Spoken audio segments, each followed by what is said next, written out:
You are the universe. What is there around us is also what is on the inside of us. Your internal world is connected with the external world. You are the star, you are the fire, you are the water, the wind, the body, and the spirit. Everything that is there in the universe can be found within. We are all connected to one another.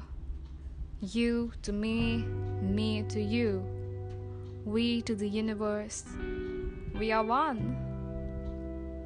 If you're still listening, then make sure to keep an open mind. What I am saying is not necessarily what you should believe in. Have your own perspective. You have that freedom.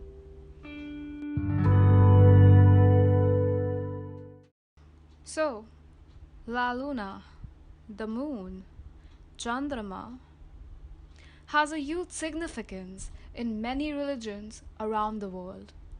From breaking fast by sighting of the moon to astrologers interpreting your emotions by moon placements. But the real question is, can the moon influence us, humans, our health, our mental health? Can moon water heal you? Can it make us lunatic during the full moon?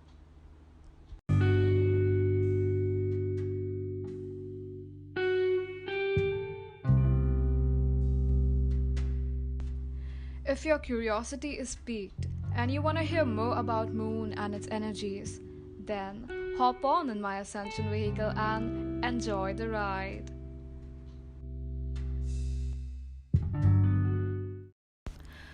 So, I'm sure most of you guys know that the tidal waves of the sea is controlled by the moon's gravitational force. And now, I don't want to turn this podcast episode to a science class, so I will not get deep into the functionings of it.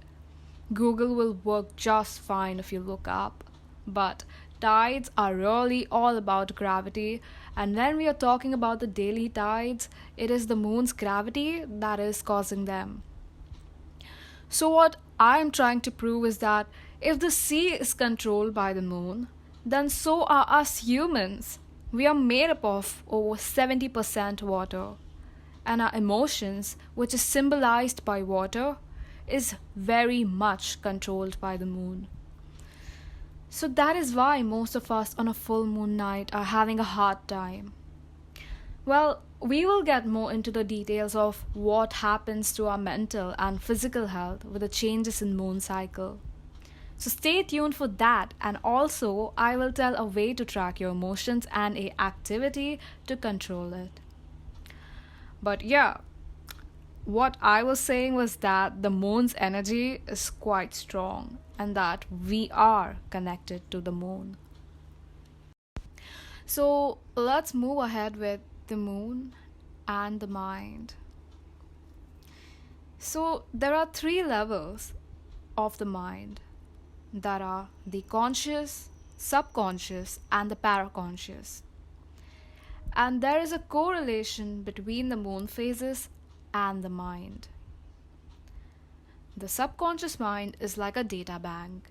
It has got everything, the good, the bad, all your thoughts, ideas, memories, emotions. It has got covered. Basically, everything is accumulated in the subconscious mind. Our subconscious mind is affected by the moon by bringing the thought frequencies to the surface.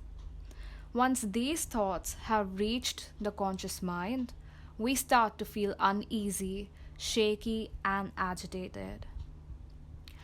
One might start to remember about some bad events that recently took place in their life. And some might just feel aggressive, or they might just get angry on petty things. Or maybe something huge happens that drives them mad. I totally recommend you guys to give my first episode a listen if you have experienced this, or maybe on the next full moon time you experience something of this sort. I have given some pretty good ways to channel this energy that we call anger into art. So moving on, In folklore stories, one must have heard and seen the conversion of the human to a werewolf during the time of full moon, which explains the aggressive behavior of us humans during full moon time. Words such as lunatic, lunacy, and moony have Latin roots meaning moon, and they all mean the state of being insane. In one study, it also shows that the rate of criminality was likely to increase on nights with a full moon. And another research shows that the psychiatric facilities admitted more people during the full moon than usual. Now, moving on to sleep and our dreams. Vivid dreams during the full moon time. An experiment was conducted where a few participants were asked to sleep in a dark room. Keep in mind, they were asked to sleep in a windowless room over a study period of 3 days. They were asked to do that to see if the moon still affects them when no moonlight is reaching them. The experiment was concluded by the investigators stating that their sleep duration fell by about 20 minutes. Their sleep was also lighter than usual, and melatonin levels also dropped close to the full moon. So, with this, we know that the lunar cycle affects us even when we are not looking at the moon, or even when we are not aware about the moon phases. So now again, since the subconscious mind is all disturbed during the full moon time, we get some very, very weird dreams. Unexplainable, vivid dreams. The people who are sensitive might be the ones who have experienced this the most. You will have the most unexplainable dream.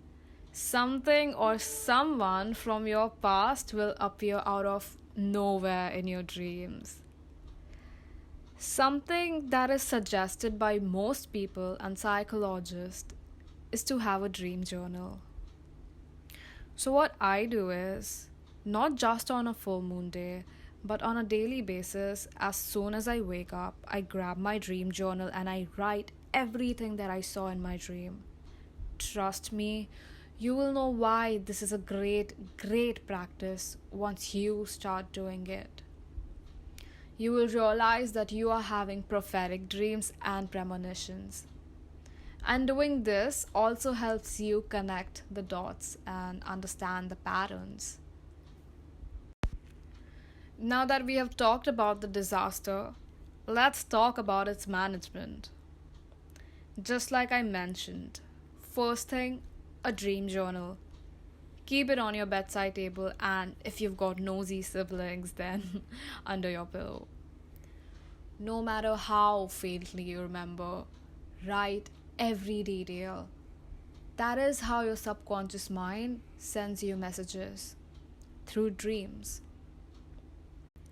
One very interesting technique that great people like Thomas Edison, Aristotle, Einstein, etc. would use while working on something whenever they needed ideas and inspiration, they'd write in their dream journal before going to sleep that they'd wish to know the answer or get a message about something. But there is a whole different method to do that, and this is a whole different topic which I will make a podcast on, maybe in third episode. So the second thing, as I've mentioned in my first episode about journaling your thoughts when you get a surge of anger, doing that every day on a regular basis, even when you're not feeling furious, is a great way to track your emotions. And again, you will know that around full moon, your emotions are just a bit odd. Also, for all those who are like, oh, so the full moon is exhausting. No, it is not. It in fact makes us aware of all the suppressed emotions and unresolved issues that we have. Your subconscious mind reminds you of it all, and that is why you feel uneasy and agitated. So stop blaming it on the full moon and work on yourself and resolve your issues. It is just like the X ray machine, it shows you what's broken. So, we have talked about how the moon influences our life. Now, let's move ahead with how we can use moon's energy to benefit ourselves. So, that consists of 1. Making moon water for healing, and 2. Letting go of what no longer serves you. So, moon water, is that witchcraft? Yes and no. But let's focus on no, because I do not want people to think that I am a witch. Which I may be. Anyway, moon water, what does that do? Well, I'm about to answer your question. So, in Ayurveda, it is believed that the sun and the moon are given to us as free medicine by earth, just like trees. So, how do we intake them? It's easy. Keep a mason jar filled with water under the full moon, cover it with a lid, very important, and the next morning take it out from the place it was sitting at. You can drink this water every morning on an empty stomach. According to Ayurveda, this will regulate your hormones. This is great for women with hormonal issues. It will reduce inflammation and stress. It is believed that in ancient times, the herbs were charged under moonlight to reap its full benefits. Now, coming to the last topic of today's episode, letting go. Since the full moon time makes you aware of everything that is unresolved, take some time to reflect and think about all those things that are not helping you grow. Now, this can be anything, a relationship, a job, yada yada yada. The best way to let go of what does not serve you is, again, journaling. It is simple. If you can, then sit under the full moon and take a few deep breaths, connect with your higher self, and the rest will just happen automatically. Through your pen, you will be able to channel all the messages. Once everything is down on the paper, you will then know how to take actions.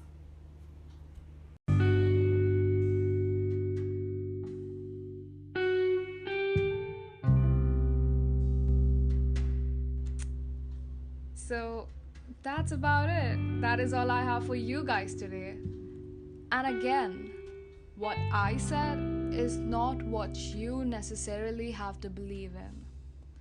Do your research, believe in what you want, and let me know what you think about today's episode. I love reading your messages and comments. And people who send me voice messages have a very special place in my heart. So that is it. I will meet you next time, and until then, stay mystical and extraordinary.